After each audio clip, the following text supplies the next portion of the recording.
கர்த்தருடைய பரிசுத்த நாமத்திற்கு ஸ்தோத்திரம். புதிய வானம் புதிய பூமியினுடைய கடைசி செய்தி 10வது செய்தியை தியானிக்க இருக்கிறோம். ஜெபத்துடன் இந்த செய்திக்குள்ளே கடந்து செல்வோம். மகா இரக்கமும் கருவேமல்ல பிதாவே துதிக்கிறோம் ஐயா. நீ நல்லவர் ஐயா, நீ நல்லவர் ஐயா, நீ நல்லவர் ஐயா. நீர் எங்களுக்கு பழுதும் நல்லவராயிருப்பதற்காக கோடி நன்றி ராஜா. பாரத்திலே இருந்து கொடுத்தாலே வழிய ஒருவனும் ஒன்றையும் பெற்றுக்கொள்ள முடியாது என்ற வேதம் திட்டமாக சொல்லுகிறது ராஜா. ஏசாயா 51வது அதிகாரத்தை இன்று கடைசி நாளாக இதை தியானிக்க இருக்கிறோம் ஐயா. ஆவியானவரே, பரிசுத்த ஆவியானவரே, நீர் அதை எழுதினீர் ஐயா. நீர் அதை எங்களுக்கு புரிய வைப்பதற்காக நன்றி ராஜா. ஒரு மனிதனாகிய நான் இந்த பரலோக சத்தியத்தை விளக்க முடியாது ஐயா. நீர் பாலகனாகிய எங்களுக்கு விளக்குவதற்காக நன்றி ராஜா. கேட்கிற ஒவ்வொரு பிள்ளைகளுடைய இருதயத்தையும் திறந்து தாங்கப்பா. லீதியாளுடைய இருதயத்தை திறந்த தேவன் கேட்கிற பிள்ளைகளுடைய இருதயத்தை திறந்தாங்கப்பா. இயேசுவே நாமத்தினால் ஜெபங்கள் பிதாவே. ஆமேன், ஆமேன், ஆமேன். கர்த்தருடைய பரிசுத்த நாமத்திற்கு ஸ்தோத்திரம். ஆரோக்கியராஜ் பிரதர் பிரைஸ்லாட், முருகன் பிரதர் பிரைஸ்லாட், நாகரத்னம் அம்மாள் பிரைஸ்லாட். புதிய வானம் புதிய பூமி கடைசி செய்தி. எலும்பு எலும்பு 3 எலும்புகள் இருக்கு பார்க்கிறோம். ரைஸ் 9வது வசனத்துல எலும்பு எலும்பு பெலன் கொல்.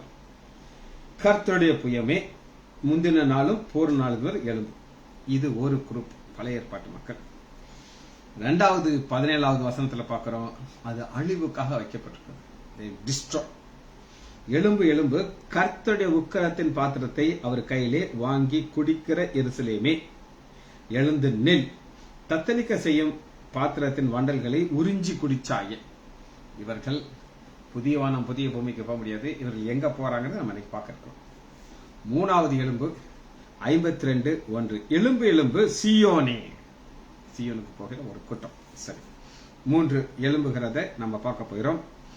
ஃபர்ஸ்ட் எலும்புகிறது என்ன அப்படின்னு பாத்தீங்கன்னா, வாசிப்போமா? ஏசாயா 51வது அதிகாரம் 9வது வசனம். இங்க என்ன நம்ம பார்க்கிறோம் அப்படின்னு கேட்டீங்கன்னா, ஒரு வார்த்தை ஆண்டவர் மிக தெளிவாக இருக்கிறார். அது என்னன்னா, முந்தின நாள் பூர்வ நாட்களிலே எலும்பினது பதி எலும்பு. ஒரு காலத்தில் எலும்பி பிரகாசிச்ச, அதன்படி நீ என்ன எலும்பி பிரகாசிக்க வேண்டும். இதை நம்ம உங்களுக்கு நான் சொல்லியிருக்கேன். இருந்தாலும் ஒரு கருத்தை மட்டும் நான் உங்களுக்கு காட்ட போகிறேன். எதை நம்ம பார்க்க இருக்கிறோம் அப்படின்னு கேட்டீங்கன்னா, 1 ராஜாக்கள்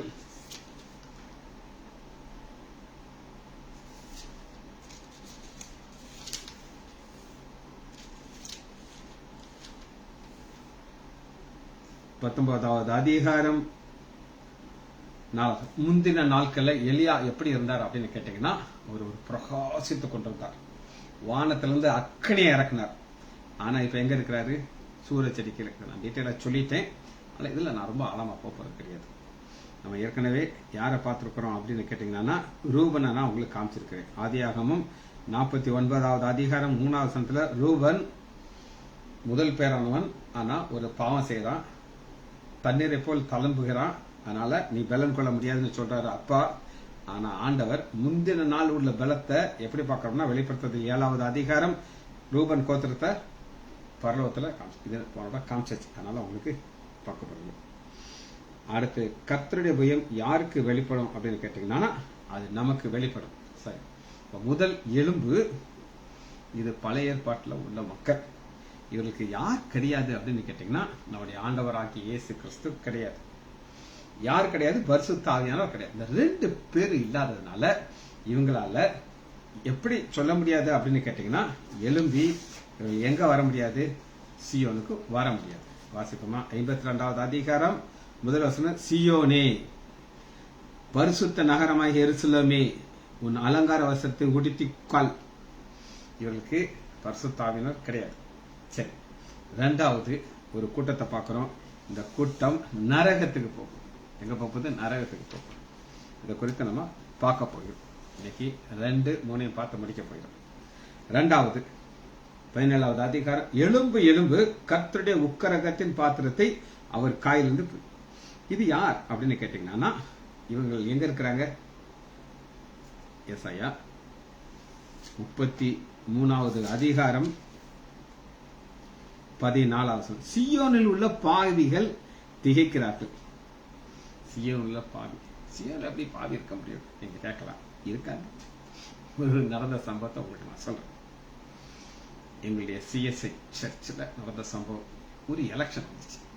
அந்த எலெக்ஷன்ல 2 ஆப்போசிட் மக்கள் சண்டை போடுறாங்க. இதை யார் சொன்னா, இந்த அகோரமான சம்பவத்தை சொன்னது யார் அப்படின்னு கேட்டீங்கன்னா, அந்த காலத்துல இந்த தம்பி ரட்சிக்கப்படாத பையன் ரட்சிக்கப்பட்டு ஆலயத்துல வந்து ஆலயத்துல ஒரு அசிஸ்டண்டா வேலை பார்க்கிறவர் சொல்றாரு, சார் 2 பேரையும் சொன்னாரு சொல்லிட்டு இவரு அவரை பைபிளை தூக்கி அடிச்சார் சார். இவர் தப்பிச்சுக்கிட்டாருனால பைபிள் பைபிள் ஓரத்துல போய் அப்படி விழுகுது சார். எப்படி சார் பைபிளை தூக்கி அடிக்க முடியும் அப்படின்னு என்கிட்ட கேட்டார். ஒரு கான்செப்ட் தம்பி, இப்படி மக்கள் இருக்காங்க. அது யார் அவங்க? ஏசாயா 33வது அதிகாரம் 14 சீயோனில் உள்ள பாவிகள் திகைக்கிறார்கள், மாயக்காரரை நடுக்கம் பிடிக்கிறது, பாட்சிக்கும் அக்கனிக்கு முன்பாக நம்மிடத்தில் தரித்து நித்திய ஜுவாலைக்கு முன்பாக நம்மிடத்தில். இதுதான் இந்த மக்கள். இவர்களைத்தான் நீங்க ஏசாயா 51வது அதிகாரம் 17வது வசனத்துல பார்க்கணும். சரி, இந்த மாயக்காரர்களை குறித்து என்ன அப்படின்னு கேட்டீங்கன்னா, லேவியாராகமம் 26வது அதிகாரம் 26, 20 இந்த இவர்களை குறித்து பார்ப்போம். 26, 20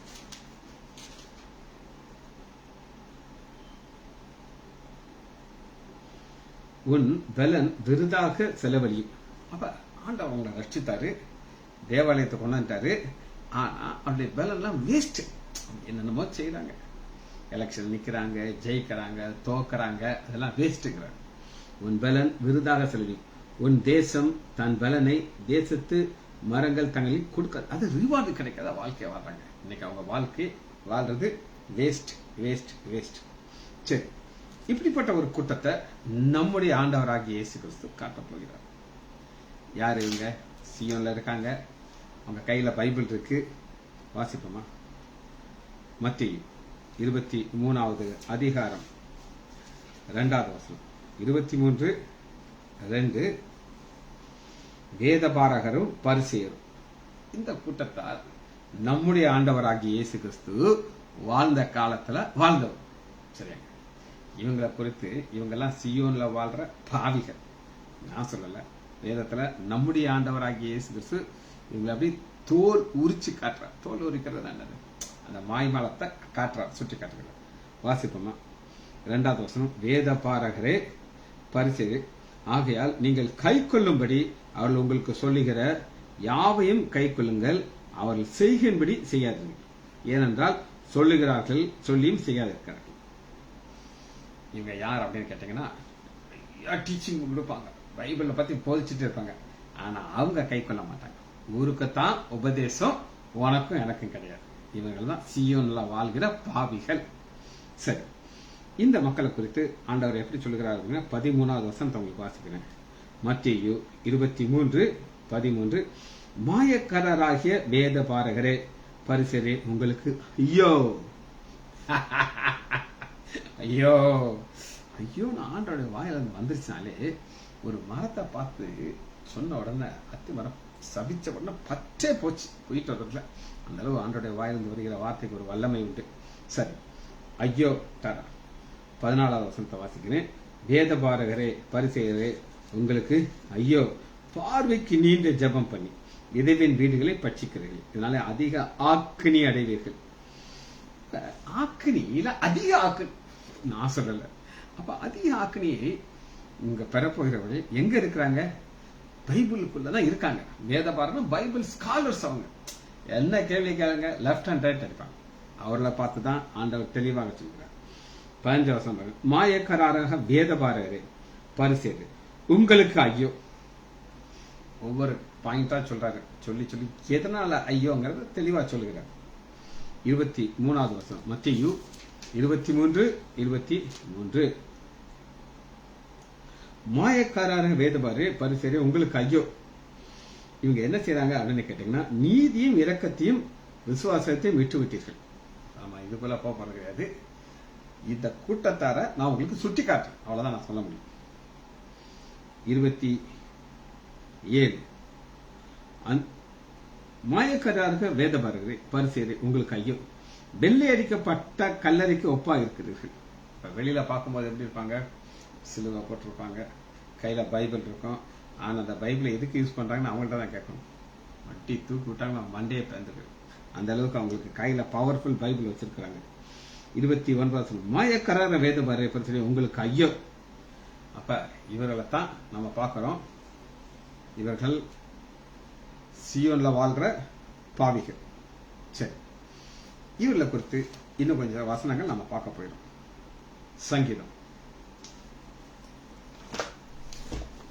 சங்கீதம் 104வது அதிகாரத்துக்குள்ள வருவோம்.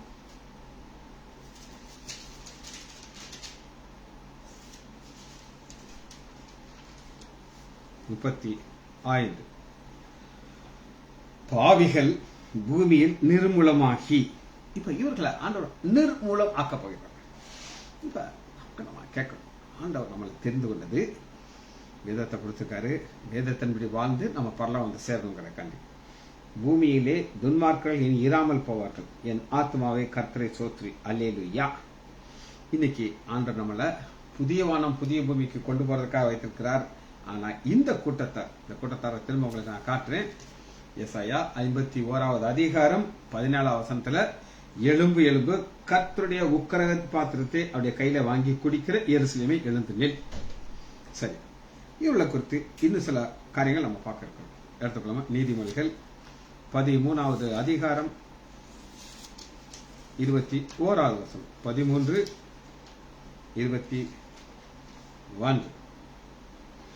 பாவிகளை தீவினை தொடரும், நீதிமான்களுக்கு நன்மை பலன். தீவினை தொடரும் அப்படின்னா என்ன அர்த்தம்னா, அவங்களுக்கு மாத்திரம் கிடையாது, சந்ததியையும் பிடிச்சு அவர்களையும் என்ன செய்யணும்? நரகத்தை கொண்டு போய் சேர்த்து. ஆண்டவர் ஒரு வித்தியாசத்தை காட்டுகிறார். என்ன வித்தியாசத்தை காட்டுகிறார் அப்படின்னு கேட்டீங்கன்னா, ஏசாயா 1வது அதிகாரம் 28வது வசனத்தை வாசிக்கும். ஏசாயா 1:28. துரோகிகளும் பாவிகளுமோ ஏகமாக நொறுகொண்டு போவார்கள், கர்த்தரை விட்டு விலகுகிறவர்கள் நிர்மூலம் ஆவார்கள். ஆண்டவர் உங்களை ஆலயத்துக்கு கொண்டு வந்தார், ஆலயத்துல நாட்டிட்டார். இப்ப அவர் விரும்புற காரியத்தை நீங்க செய்யலைன்னா அது உங்களை விட்டு போயிடும். சரி, இப்ப எலும்பு எலும்பு சியோனே. சரி, எலும்பு எலும்பு, இந்த எலும்பு இந்த ஒரு பழைய ஏற்பாடு ஒரு நபரை காட்டப் போகிறது.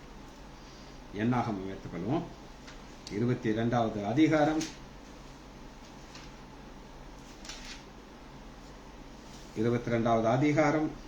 27வது வசனம். இப்ப மேட்டர் உங்களுக்கு சொல்லிக்கிறேன். பீலியா ஒரு தீர்க்கதரிசி. இந்த தீர்க்கதரிசிக்கு ஒரு பவர் ஆண்டவர் கொடுத்திருந்தார். இதை யார சபிக்கிறானோ அவங்களுக்கு சாபம் வந்துடும், யார ஆச்சரியக்கணும் அவனுக்கு ஆச்சரியம் வரும்.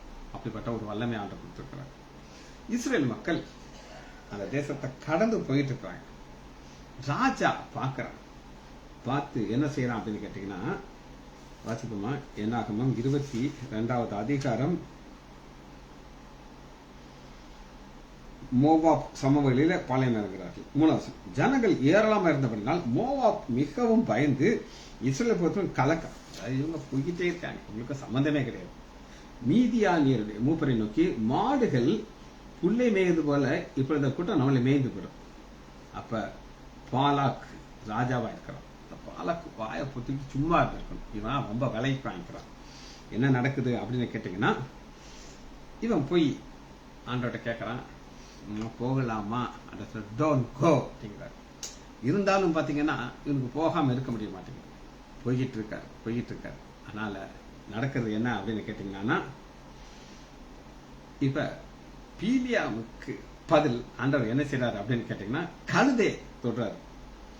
பாருங்க, கர்த்தருடைய தூதனானவர் 24 வசனம் தூதனானவர் இருபுறமும் சுவர் இருக்கிற திராட்சை தொழில போயிருக்கிறார். கழுதை கர்த்தருடைய தூதனை கண்டு ஓரமாக நெருங்கி போய் படுத்துக்கிச்சு.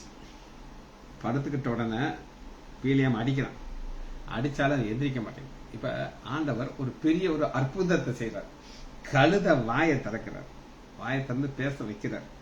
இது முடியுமா அப்படின்னு கேட்டாங்கன்னா, அவரால் முடியாத காரியம் ஒன்றுமே இல்லை. தடியால் அடித்தான். 28 உடனே கர்த்தர் கழுதையின் வாயை திறந்தார், அது பீலமை பார்த்து, நீர் என்னை இப்படி 3 தரம் அடிக்கடி நான் உனக்கு என்ன செய்தேன்? பீலாம் கழுதை பார்த்து, நீ என்னை பரியாசம் பண்ணுகிறாயா? என் கையில ஒரு பட்டயம் இருந்தால் உன்னை கொன்று போட்டிருப்பேங்கிறார். அப்ப இந்த கழுதை யாரை பார்க்குது? ஆண்டவரை பார்க்குது. இப்ப 31 அப்பொழுது கர்த்தர் பீலியாமுடைய கண்களை திறந்தார், வழியிலே நின்ற உருவின பட்டயத்திற்கு கர்த்தருடைய தூதனை கண்டு. இது நம்ம புரிந்து கொள்ள வேண்டிய ஒரு முக்கியமான ஒரு சத்தியம். பீலியா மாறினானா மாறதான் ஆண்டவர் பேசுறாரு. இந்த கழுதை யார் அப்படின்னு நீங்க கேட்டீங்கன்னா, கழுதையை குறித்து ஒரு வசனம் உங்களுக்கு காட்டு. சாதாரணது யாரும் கிடையாது. நீங்க நினைக்கிற மாதிரி இது சாதாரண கழுதை கிடையாது. இந்த கழுதையை குறித்து நான் உங்களுக்கு காட்டப்படுவேன். சங்கீதம் 32வது அதிகாரம், சங்கீதம் 32:9. அருமையான வசனம். கழுதை வாரினாலே கடிவாளித்தாலும் வாய் கட்டாப்படாதிருக்கிற உன் கிட்டே சேராத புத்தி இல்லாத குதிரையை போலும் கோவேரி கழுதை போலும் இருக்க வேண்டாம். ஆண்டவர் இந்த பீலியாம் தீர்க்கதரிசிய ஒரு கழுதையா பார்க்கிறார். கழுதையா பார்க்கிறாரு. ஆண்டவர் சொல்றாரு, என்ன அடிச்சாலும் நீ மாற மாட்ட. ஏன்னா நீ கர்த்தருடைய கையில இருக்கிற உக்கிரகத்தின் பாத்திரத்தை குடிக்க போகிறா. அது எப்படி குடிக்க போகிறான் அப்படின்னு கேட்டீங்கன்னா, இந்த பீலியாமுக்கு ஒரு பெரிய ஆசை என்னன்னா, நான் நீதிமானாக மரிக்க வேண்டும். எப்படி மரிக்கணும்? நீதிமானாக மரிக்கணும்.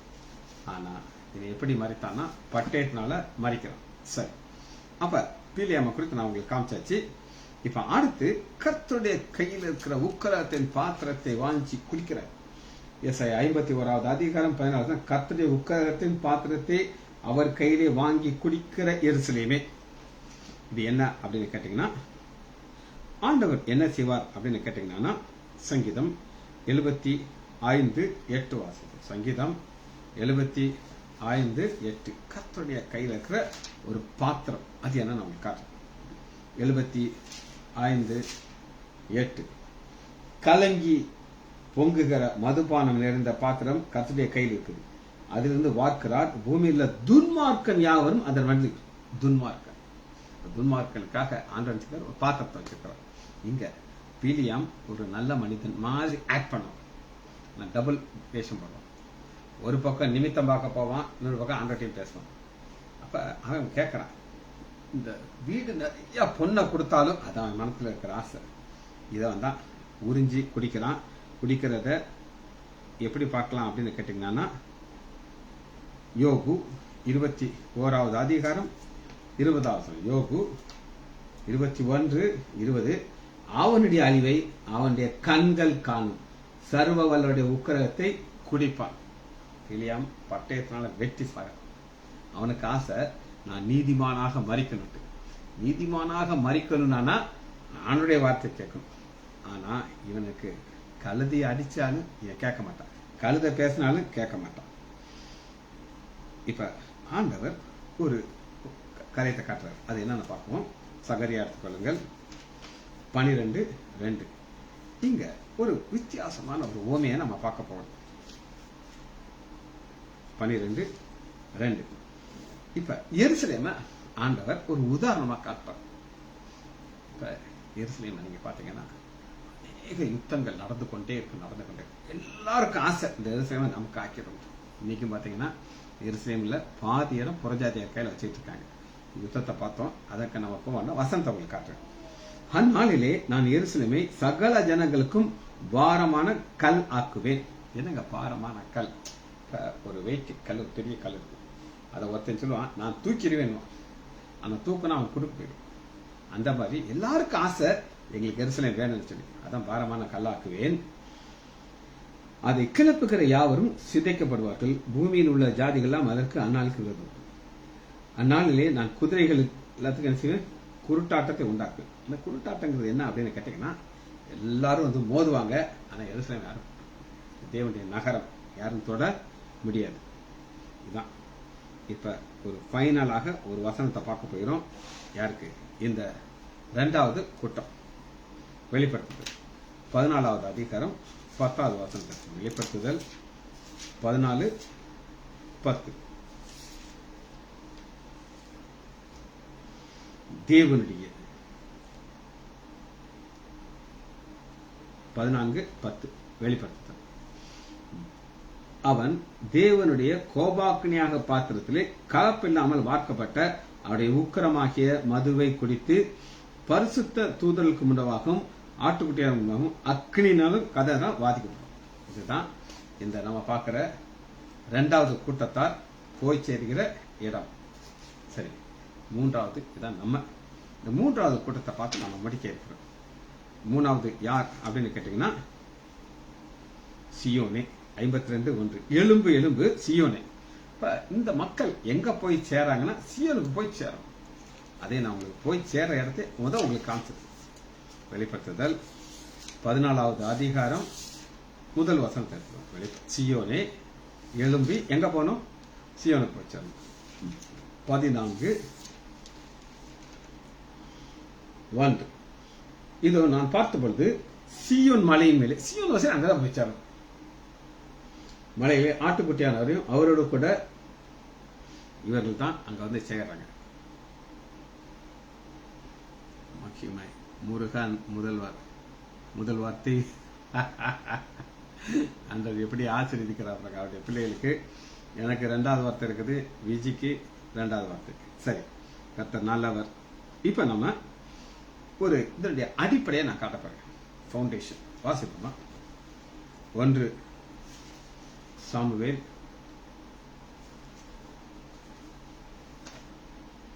16:12. 1 சாமுவேல் 16:2 வாசிப்போம்.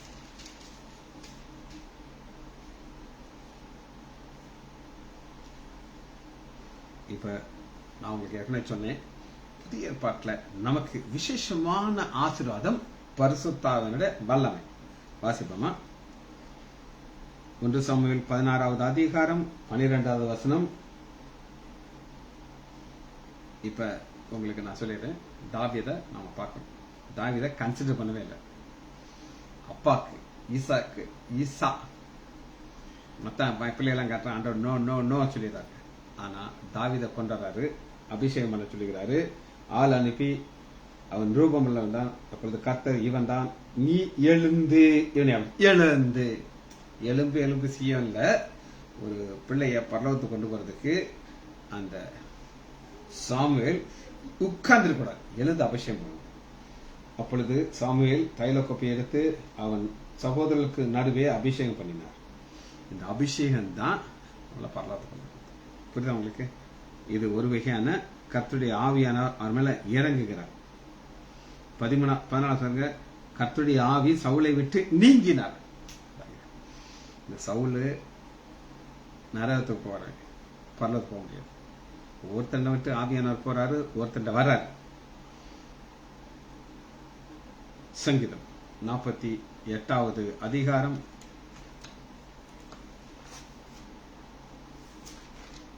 2. சங்கீதம் 48:2.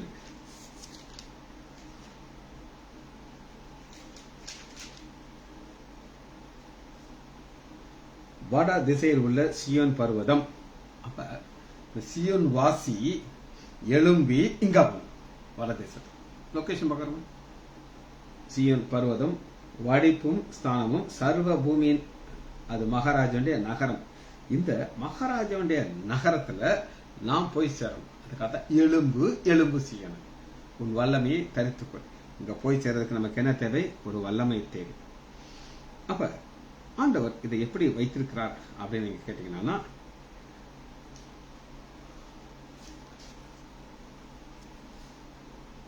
எடுத்துக்கொள்ளாமா?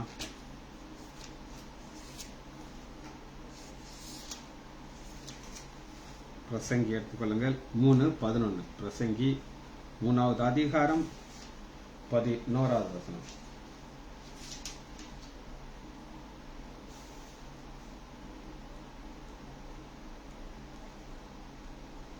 பக்கம் 793. 3:11. அவர் சகலத்தையும் அதன் காலத்திலே நேர்த்தியா செய்திருக்கிறார். இப்ப சகலத்தையும் அப்படின்னா புதிய வானம் புதிய பூமி அதை செய்ய போகிறார். இப்ப இந்த பூமியில நம்ம வச்சிருக்காரா? அடுத்து பாருங்க, உலகத்தையும் அவருடைய உள்ளத்திலே வைத்திருக்கிறார். எங்க வச்சிருக்க? உள்ளத்துல. இந்த உள்ளத்துல பீலியாமுடைய உள்ளத்துல இருந்தது என்னன்னா பணம். அவனுக்கு காசு கிடைச்சா எதனால செய்வார். ஆசை என்னது? நீதிமானா பறிக்கிறது. ஆனா எங்க அப்படி கிடையாது. வாசிப்போமா? ஆதலால் தேவன் ஆதி முதல் அந்த வரை சேர்ந்து மனுஷன் ஆதி முதல் அந்த வரை. இப்ப அந்த ஆதி முதல் அந்த வரை செய்ததுக்கு 3 குற்றத்தலக்கார். ஒன்னு எலும்பு சீவனை, அது பழைய ஏற்பாட்டு பரிசுத்தவான்கள். எலியாவா உங்களுக்கு நான் காமிச்சேன். சூழல் படுத்துக்குவார், எந்திரிக்க மாட்டார். என்ன ஒரு பண்ணி படுத்துக்குவார். ஆண்டவர் உன் ஊழியம் முடிஞ்சிருச்சு வாழ்ற. ஆனா எங்க அப்படி கிடையாது. ஆண்டவர் என்ன செய்யறாரு அப்படின்னு கேட்டீங்கன்னா, வாசிப்போமே ஏசாயா 52 அதிகாரம் 7வது வசனம். 52:7. இது நம்மளை பத்தி சொல்றது.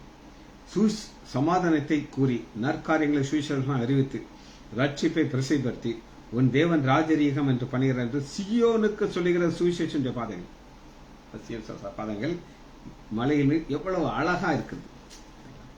ஆண்டவர் காண்களை பார்த்து அழகா இருக்குங்கிறார். அது நகல் பாலிஷ் போடுறதுனால கிடையாது. உன் ஜாமக்காருடைய சத்தம் கேட்கப்படும், அவளுடைய சத்தம் கம்பீரமார்கள்.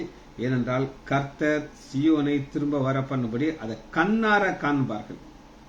எல்லாமே இதுதான். நீங்க வாசிக்க பயங்கர உற்சாகம் வரும். நம்ம எங்க போறோம்? ஒரு நாள் அதுல போய் சேர போறோம். ரைட். அடுத்த வசனத்தை நம்ம வாசிக்க போகிறோம். 10வது வசனத்தை நான் உங்களுக்கு வாசிக்கிறேன். ஏசாயா 52:10.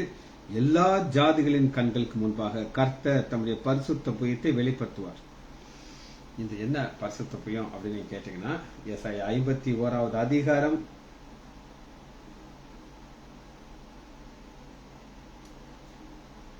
9வது பாருங்க. 51:9. எழும்பு பலன்கொள் கர்த்தருடைய புயமே. 53வது அதிகாரம் 1வது வசனம். அது யாருக்கு வெளிப்பட்டது? நமக்கு வெளிப்பட்டது. ஒரு கூட்டத்திற்கு அது வெளிப்பட்டுச்சு. ஆனா அந்த வல்லமை அவங்களால பெற்றுக்கொள்ள முடியவில்லை. சரி, தேவன் தன்னுடைய மனவாட்டியை அழகுபடுத்துகிறார். இப்ப ஒரு திருமணம் ஆக போகுது. நம்ம எல்லாம் மனவாட்டிகள். கேட்டுக்கோங்க, மனவாட்டிகள். மனவாளன் நம்முடைய ஆண்டவராகிய இயேசு கிறிஸ்து. ஆட்டுக்குட்டியாண்ட திருமணத்துக்காண்டி நம்மளால ஆயத்தம் பண்ணுகிறார். அந்த ஆயத்தத்தை எப்படி பார்க்கலாம் அப்படின்னு கேட்டீங்கன்னா, ஏசாயா 61வது அதிகாரம் 10வது வசனம். கர்த்தருக்குள் பூரிப்பாக மகிழ்கிறேன். ஒரு கல்யாணம் வருதுன்னா மனவாட்டிக்கு அப்படி ஒரு சந்தோஷம் இருக்கும். நாகர்கோயில பாத்தீங்கன்னா ஒரு ரிப்பன் கொட்டு அப்படின்னு ஒரு கொட்டு வச்சிருப்பாங்க. பாத்துருக்கீங்களா? அப்படி ரிப்பன் வச்சு அப்படி சுத்திட்டு அது டாங் அடிப்பாங்க. பார்க்க ரொம்ப ஸ்டைலா இருக்கும். அப்ப அந்த ரிப்பன் கொட்டு எப்ப வரும் அப்படின்னு நீங்க கேட்டீங்கன்னா, மணவாளன் முன்னாடியே அந்த கொட்டு வந்துகிட்டே இருக்கும். மணவாட்டி வீட்டுக்கு வரும். வந்து இந்த பொண்ணை கூட்டிக்கிட்டு ஆலயத்தை போய் திருமணம் நடத்துவாங்க. அங்க எத்தனையோ சத்தங்கள் இருக்கு. சாப்பாடு பந்தி நடந்துகிட்டு இருக்கு. ஒரு பக்கம் பாட்டு பாடிக்கிட்டு இருப்பாங்க. ஆனா அந்த பெண் மணப்பெண்ணுடைய காது முழுவதும் எங்க இருக்குன்னா ரிப்பன் கொட்டி வருவதா இல்லையா? ரிப்பன் கொட்டு வருதுன்னா பின்னாடி யாரு வரப்போறா? மாப்பிள்ள வருவார். சரி, எங்க ஆஸ்பத்திரியில ஒரு பையனும் ஒரு பொண்ணும் காதல் பண்ணிட்டு இருந்தாங்க பல வருஷத்துக்கு முன்னாடி. திருமணத்துக்கு கல்யாணம் அன்னைக்கு மாப்பிள்ளைய காணும். பொண்ணு வீட்டுல இருந்து அலறி அடிச்சு வராங்க. சார், பையன் நான் பேர் சொல்ல மாட்டேன், ஒரு சில சீனியருக்கு தெரியும், இவர் இருக்காரா அப்படின்னு. ஏமா கல்யாண மாப்பிள்ளை இங்க வந்து தேடுற? காணும் சார். இது காணுமா? ஆமா சார். எல்லாம் ரெடியாகி பொண்ணு வந்துருச்சு, மாப்பிள்ளைய காணும். பிறகு என்னமோ பண்ணி தேடி அவனை அடிச்சு குடிச்சாங்களோ தெரியாது, கொண்டு போய் சேர்த்தாங்க. கல்யாணம் ஆச்சு. ஒரு பொண்ணு பையனை பண்ணாங்க. அவரு மறைச்சிட்டாரு. எதுக்காக இதை சொல்றேன் அப்படின்னு கேட்டீங்கன்னா, அந்த பொண்ணுக்கு எவ்வளவு சோகமா இருந்திருக்கும். ஆனா நம்ம ஆண்டவர் என்ன செய்யறாருன்னா நம்மளுக்கு அழகுபடுத்துகிறார். எப்படி அழகுபடுத்துறாரு பாப்போமா? ஏசாயா 61வது அதிகாரம் 10வது வசனம். என் ஆத்துமா களி கூறுகிறது, மணவாளன் ஆபரணங்களால் தன்னை அலங்கரித்துக் கொள்வதற்கும் மணவாட்டி நகைகளால் தன்னை சிங்காரித்துக் கொள்ளும் ஒப்பாக அவர் ரட்சிப்பின் வஸ்திரத்தை என கொடுத்தி நீதிமன். ரட்சிப்பின் வஸ்திரம். இப்ப நான் உங்க முன்னாடி நிற்கிறேன். உங்களுக்கு நான் பல முறை துணிகரமான பாவி. ஆனா எனக்கு அவர் என்ன கொடுத்திருக்காருன்னா ரட்சிப்பின் வஸ்திரம். ரட்சிக்கப்படாம இந்த ஊழியத்தை செய்ய முடியாது. 10 செய்திகளாக நான் உங்களுக்கு கொடுத்திருக்கிறேன். அதற்கு 2வது ஆசீர்வாதம் நீதியின் சால்வை. இப்ப நான் போட்டிருக்க ஒரு சால்வை என்ன? நீதியின் சால்வை. நீதியின் சால்வையை நீங்க எப்படி பார்க்கலாம்னா அது ஒரு போதகராக பார்க்கணும். ஆக்சுவலா ஒரிஜினல் நான் போதகர் கிடையாது. அடுத்து இதெல்லாம் வச்சுக்கிட்டு ஆண்டவர் என்ன செய்யறாரு அப்படின்னு கேட்டீங்கன்னா 62வது அதிகாரம் 6வது வசனம், வாலிபன் கன்னிகை விவாகம் பண்ணுவது போல உன் மக்கள் உன்னை விவாகம் பண்ணுவார்கள். மணவாளன் மணவாட்டியின் மேல் மகிழ்ச்சியா இருப்பது போல உன் தேவன் உன்மேல் மகிழ்ச்சியா இருப்பார். இதாங்க நான் வாசிச்ச வசனத்துல ரொம்ப எனக்கு கிடைக்கிற சந்தோஷம். இதான் ஆண்டவர் நம்ம மேல சந்தோஷமா இருப்பார். காரணம் என்ன அப்படின்னு கேட்டீங்கன்னா 62வது அதிகாரம் 3வது வசனத்துல, நீ கர்த்தருடைய கையில் அலங்காரமான கிரீடமும் தேவனுடைய கரத்தில் ராஜ முடியுமாயிருப்பார். எல்லாமே ஆண்டவர் எதற்காக கொடுக்கிறார் அப்படின்னு கேட்டீங்கன்னா மணவாட்டியாகிய நாம் சந்தோஷமா இருக்கும். சரி, எலும்பு ஒரு சில வசனங்களை நம்ம பார்க்க போயிடும். நியாயாதிபதிகள் 5வது அதிகாரம். நியாயாதிபதிகள் 5வது அதிகாரம் 12வது வசனம். இந்த மணவாட்டி என்ன செய்யணும் அப்படின்னு கேட்டீங்கன்னா, எஸ் வெரி குட், வாக்கு தத்தமா கொடுத்திருக்கிறார், கொடுத்து நிறைவேற்றி கொண்டிருக்கிறார். தம்பி ஆலயத்திற்கு செய்தி கொடுக்கிறார். அப்போ அவர் எல்லாருக்கும் வணக்கம் வைப்பாங்க. ஸ்பீக்கர் வந்திருக்காரு, ஆரோக்கியராஜ் ஸ்பீக்கர், ராஜமுடி. ஆண்டவர் சொல்ல மாட்டாரு, செய்வார். ஒரு சிலர் ஆண்டருடைய வார்த்தைக்கு கீழ்ப்படையில அந்த ஆசீர்வாதம் உங்களுக்கு கிடைக்காது. நீதிபதி நியாயாதிபதிகள் 5:12 விழி நான் தூங்கிட்டு இருக்கேன், எலும்ப சொல்றேன். விழி திபராலே விழி பாட்டு பாடு பாராக்கே எலும்பு.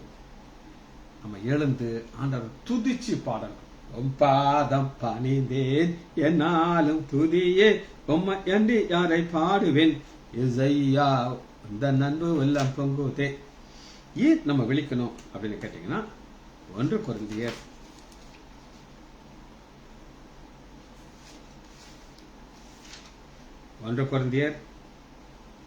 15வது அதிகாரம் 34வது வசனம்.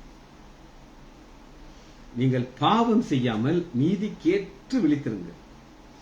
இப்ப நம்ம ஏறக்குறைய கடைசி ஏரியாக்கு வந்தாச்சு. நம்ம என்ன செய்யணுங்கிற வசனத்தை வாசிக்கிறேன், அப்புறம் அந்த செய்திக்குள்ள போயிடும். ஏசாயா 52வது அதிகாரம் 1 வசனம். எலும்பு எலும்பு சீயோனே உன் வல்லமையை கற்றுக்கொள். இந்த வல்லமைங்கிறது பரிசுத்த அபிஷேகம். பரிசுத்த நகரமாகிய எருசலேமே உன் அலங்கார வஸ்திரத்தை உடுத்துக்கள். இந்த அலங்கார வஸ்திரத்தை உங்களுக்கு நான் காமிச்சிட்டேன்.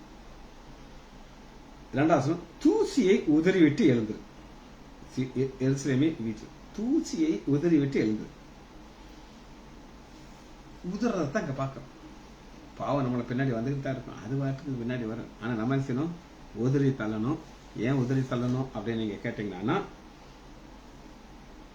எபேசியர் 5வது அதிகாரம் 14வது. எபேசியர் 5:14.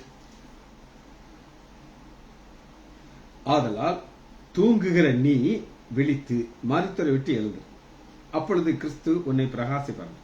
அப்ப சியோனுக்கு போக வேண்டிய நபர் தூங்கிட்டு இருக்காங்க. ஆண்டவர் எழுப்பி பாட்டு பாடுங்கிறார். இவங்க யாரோட படுத்திருக்காங்கன்னா மரித்தோர்கள். இந்த சியோன் பாவிகளோட படுத்து கிடக்குறாங்க. அப்ப இவனு சேர்த்து நினைச்சா பர்வத்துக்கு போகாதபடி பார்த்துக்கிடுவாங்க. ஆனா அப்பொழுது கர்த்தர் உன்னை பிரகாசிப்பார். சரி, கடைசியாக ஒரு வசனத்தை வாசிச்சு நம்ம இந்த செய்தியை முடிக்க போயிடும். ஒரு ஆழமான வசனம், நெகேமியா 9:35. நெகேமியா 9:35, பக்கம் 6:1-6. 9:35. ஒரு வசனத்தை காட்டிட்டு இதை முடிக்க போயிடும். அவர்கள் தங்கள் ராஜ்யத்தில் நீர் அவருக்கு கொடுத்த உம்முடைய பெரிய தயையின் நீர் அவர்களுக்கு முன்பாக திறந்து வைத்திருந்த விசாலமும் செழிப்பான தேசத்திலும் உமக்கு ஊழியம் செய்யாமல். எல்லாருக்கும் ஒரு எதிர்பார்க்கணும்.